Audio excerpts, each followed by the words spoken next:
ঠাকুমা কেমন আছো? ভালো আছে। ব্যবসা কেমন চলছে? ভালো চলছে ব্যবসা। তেলাপিয়া মাছ আছে, রুই মাছ আছে, খাসির মাংস আছে, মুরগির ডিম আছে। মাছের ডিমটা শেষ হয়ে গেছে।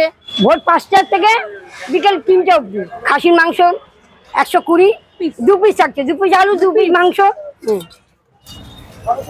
দুটো আলু দিয়ে কেন অনেকে আলু খেতে ভালোবাসে, একটা দিয়ে হয় না, বুঝি তো লোকের হয় না, ওই জন্য 2টো করে আলু দিই। ঠিক এইরকম সাইজের কিন্তু মাটনের পিস থাকছে, এই 1 পিস, আর তার সঙ্গে রয়েছে এই 2 পিস। ঠাকুমা বললো একদম কিন্তু রেওয়াজি খাসির পিস এখানে ইউজ করা হচ্ছে, তার সঙ্গে সব জায়গায় কিন্তু মাটনের সঙ্গে 1 পিস আলু দেয়, এখানে কিন্তু 2 পিস আলু ঠাকুমা দিয়ে দিয়েছে। আর একদম কিন্তু মাখা মাখা গ্রেভি যুক্ত মাটন কষা। আর এই মাটন কষার থালির মধ্যে রয়েছে ভাত, তো অবশ্যই রয়েছে, তার সঙ্গে বেগুন ভাজা, বাঙালিদের প্রিয় আলু সিদ্ধ মাখা, বা মুগ আর করলা দিয়ে একটা ডাল করেছে, মানে তেঁতোর ডাল করেছে ঠাকুমা আজকে।